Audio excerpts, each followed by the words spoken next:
I want to talk to you about singleness. Of course, it's February, so it's the month of love. You'll probably see tons of movies come out, TV shows, promotions, commercials, all about couples and love. But what about the single people? Make note, everything I'm going to share in this video is part of my past. I am no longer single. I am happily married and I have been for 4 years, but it is a little bit about my journey and how I grew up to be with my husband now.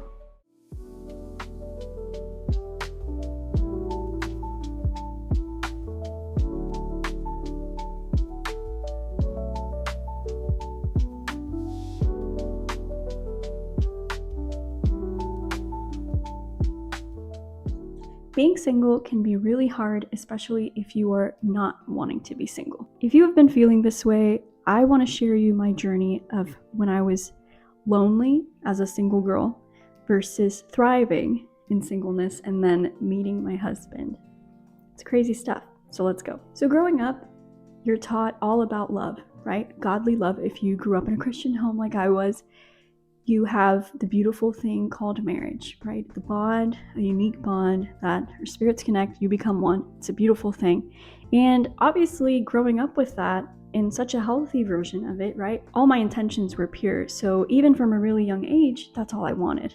I wanted to find my husband. I wanted to find my best friend, someone that can be like my ride or die.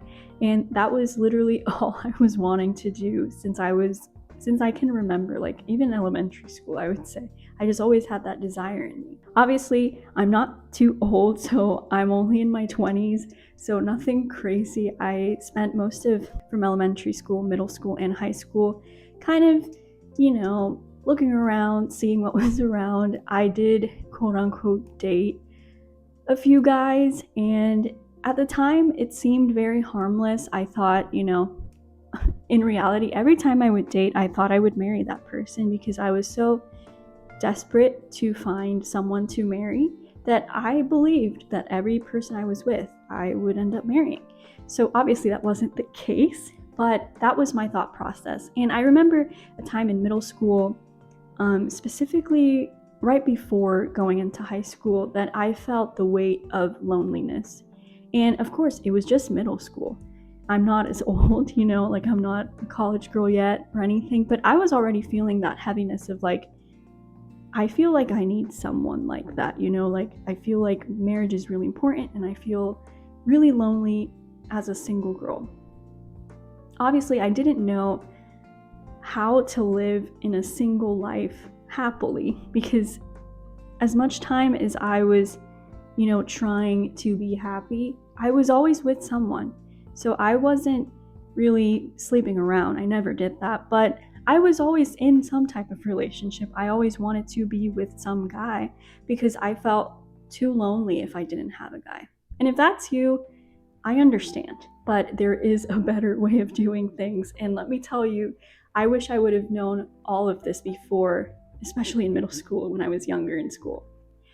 Once I hit high school, I became a little bit more serious about my future, and obviously, for those who don't know, I was born and raised in Puerto Rico, so I was my whole life there. I only moved like a couple years ago to Florida, and I had met a guy that we've kind of been friends for years, honestly, and I really thought like this was the man. I thought this is the guy the Lord has for me. And it's funny because it's something that not many Christian women will talk about, but anytime you would date a guy, you would just assume it was the Lord. In reality, I don't think that was true now. Not every guy I dated was from the Lord, and I'm glad it wasn't because there was better. There's definitely better, and not to like hash out anybody bad, but there was somebody specific for me that the Lord knew I needed and I wanted.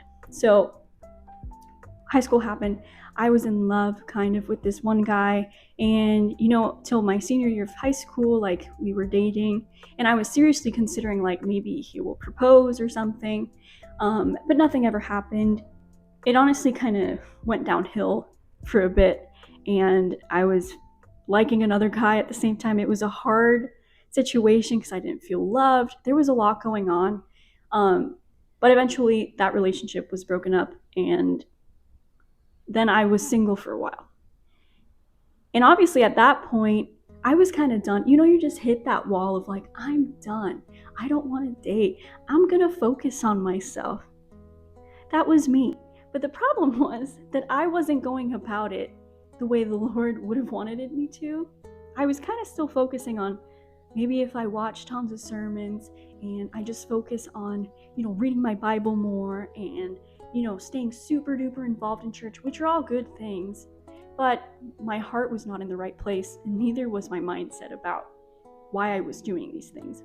So once I'm in college, right, that first couple of weeks, I didn't know anybody in my college because all of my friends went to a different college than me. It was more Christian, and I was studying music, and I was, I had this whole dream of becoming a music therapist, and I just didn't know kind of like what the Lord wanted me to do. I knew it'd have to do with music, but fast forward, I was in college, and I felt lonely again. I felt, honestly, I felt endangered sometimes. Kind of like if I'm alone, I'm in total danger. Like, I know there's the other side of things where women feel extremely independent and they don't care. And, they live in New York City. They can walk around by themselves and they don't mind, being called names and whatnot in public. But I was always afraid of that because I felt like I did know my value. And I was like, I don't want to deal with people doing that and like just me having this fear. So not only was I feeling lonely emotionally because I thought that I needed a man to be happy, but it was also like I was lonely because of fear. And I don't know if has that ever happened to you? Like, let me know in the comments because I honestly felt that a lot. And not a lot of people could relate to that. A lot of girls got their man when they wanted it. And obviously now the tables have turned and they're all single, the majority. So it's crazy how life is. But at that time, I thought like the world is ending, So I met this other guy in college, and this was, I don't say I regret things because, the Lord still redeems things and uses it for his good. But I do wish I just would have known internally, like, I don't need to be in a relationship right now. But I didn't want to be alone. Again, I had fear and I was emotionally alone. So I embarked in another relationship in college for about 2 years. And, I was pure till marriage, but there were things that I did kind of regret with that guy and one other guy at one point. But once we broke up, it was kind of like a veil was lifted in that moment for me, and I was like, I don't need to be in a relationship to be happy. I don't need this. And I was in that point where I was transitioning between moving to Florida, right, from Puerto Rico. So I was like, it's a fresh start. I don't need anything. I want to be alone. And then that's when the Lord really started working in me. So I was in college, and after I broke up with this guy, I went to a ministry school, and that's when the Lord really did his number with me. I was in love with him. I kind of like that ministry school. That's something I also encourage you, join a ministry school, join some type of thing outside of college in general, because a lot of colleges are secular, and even the Christian ones don't have programs that really like help you deepen your faith. A lot of it is very wishy-washy or theology only. But this ministry school that I went to at the time was really spirit-filled, and they really helped us learn more about hearing God's voice, operating in the spirit, operating in the spiritual giftings and stuff. So that was really important. And we had access to some really cool mentorship at the time, which I've talked in my podcast. If you haven't heard or seen of that, I have like a podcast. I had a podcast, and I'll leave you the link anyways. But that ministry school really changed my life. The Lord really healed me from a lot of things, and that it made me realize like I needed time to be alone, to be single, and to grow a lot by myself without being with someone. Now, don't hear what I'm not saying. I'm not saying you should be alone for a long time, but I'm just saying, of course, if you're young and you haven't met the person that you think you want to spend the rest of your life with, like, it's okay to be single for now, because it is the time for you to prepare yourself for that moment of being with your husband, right? there's a lot to learn. And once you get married, you learn so much more. And then heck, once you have kids, you learn so much more. So I just encourage you to do that and take this time in your single life and really ask the Lord to show you things that He needs to work on, things that you need to work on, and for Him to give you like a plan, honestly, for yourself. Not even like you just looking for a guy, but like, how can you grow in this season? And I really hope that once you get to that point, and even through it, you might find the man that you've been waiting for. That was my case, right? When I was in ministry school, I was still growing and learning. And I dated another guy my first year there, and it was a disaster. And I shouldn't have been with anybody. But again, kind of the lie kept coming in about me being alone. And eventually I let it out. And once I like got to that place of like, okay, I'm officially healing, like I'm no longer thinking about only a man, like I'm trying to focus on just me and God. And through that, I met Noah, right? Like we had been going to the same ministry school, but I had never had like interest in him. We didn't really connect immediately. But in my second year, half of my first year and my second year there, we started to connect more, and that's how we kind of like started realizing like, oh my gosh, like this is cool. And the reason I fell in love with him, funny enough, was really ironic. He had gone to a missions trip, and he invited me and another girl to his house. We were kind of friends, so he was just going to show us like some videos, and he bought tons of candy from this place he went to. And we were just talking, and then all of a sudden he just started like speaking life over us. And the main thing was that he started like to prophesy over us. And when he came and he told things to me, I immediately knew. I was like, there is no other man like this man. And that's when I knew, like, this is the guy I'm gonna marry. I don't know, like in the past I've always said this, but in that moment there was no red flags. There was nothing that could stop me. I was like, this is it.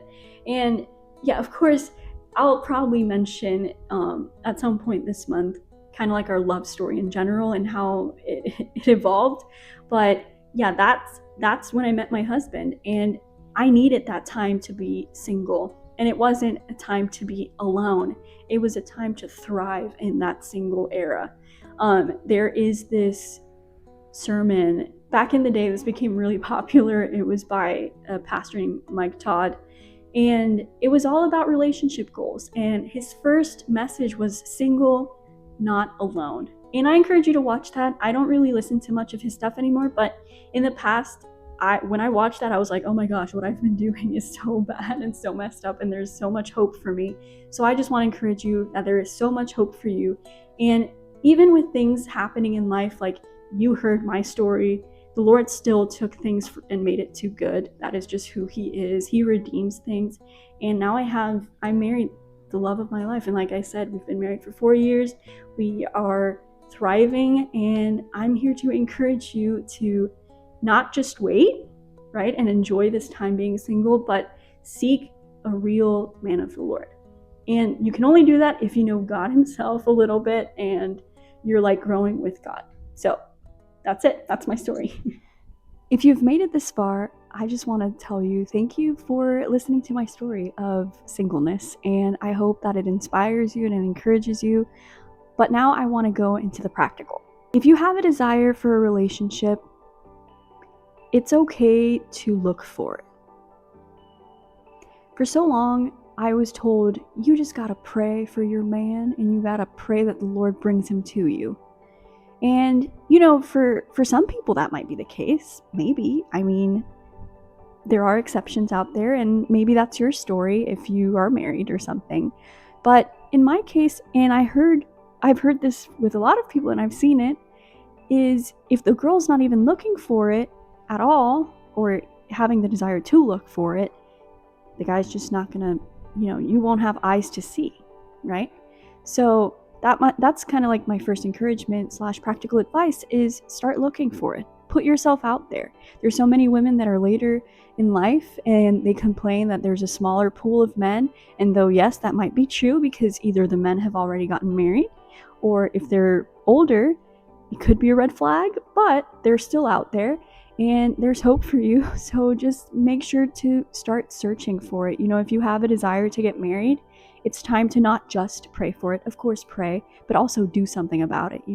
How and where you look matters. It's a debated thing because, everyone will be like, oh, well, he'll love me just the way I am. Yes, but if he doesn't know you and you're trying to attract, right? It's literally like animals in a way. Like if you're trying to attract someone, how are you presenting yourself? And it's not just about physically and like if obviously if you're a woman, like are you constantly like aware of how you look? Like do you look like a homeless girl, or are you more of a tomboy? Than how, like, just figure out like your style. And it's nothing to be crazy about it. And like, don't be that person that spends hundreds and hundreds of dollars on fashion, because then that shows that you have poor discernment with money.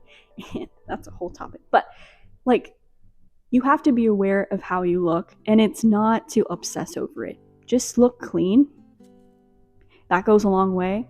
I'm not a person who really wears makeup often. I never did, even when I was dating Noah and stuff. But obviously, whenever we would go out, I would fancy up a bit, Like, I would make sure, like, hey, I want him to see me like a wife. And obviously, he'll accept me if I look terrible, and he has already. But in that process of wanting someone and wanting to start dating someone or just being in a relationship, like, you have to learn how to just look decent. And yes, it'll come the time where you can look like a slob and your spouse will love you anyways, and that's a blessing. But in order to get that type of man, you also have to worry just a little bit about how you look. That's a thing, how you look, but then it's also your attitude. I promise you, there's no man out there that wants a Karen. And the ones that do, they probably didn't know about it until they got married, and then this whole thing just showed up. So your attitude matters. The way you treat people, it's just being with the Holy Spirit, right? It's like the love, patience, peace, kindness, gentleness, all of these things, the fruits of the Spirit. It is so important to have as a woman of the Lord if you're wanting to attract the right type of guy. Because obviously you can dress as slutty as you want, and you may not have the worst attitude, but you're kind of like snippy. And yeah, you might attract a guy, but that might be the man who cheats on you. That might be the man who turns his back on you and stabs you in the back. Stuff like that. Like, if you want the right man, you also have to not just think about how you're physically presenting yourself, but how you are emotionally and spiritually presenting yourself. And I think that was one of the reasons why Noah even fell in love with me. It wasn't just because I wasn't really even aware of like how I was looking. And I admit to that, like I was not paying any attention to how I looked like. And yet he still fell in love with me because of my spirit, because of how my emotions were, how my attitude was. So I think that's a big thing. If you want to be in a good relationship and find a good man, you need to be aware of your attitude, where you're going, where are you looking for a man. If you think a man from the Lord is going to be drinking every weekend, red flag. If you're thinking that the best place to find a man of the Lord is Tinder or these really secular dating apps, red flag. I mean, there could be dating apps out there that are Christian and that you might have, the possibility of meeting someone. I never did that, but I've heard of some stories, so maybe. But be careful, first of all, be careful.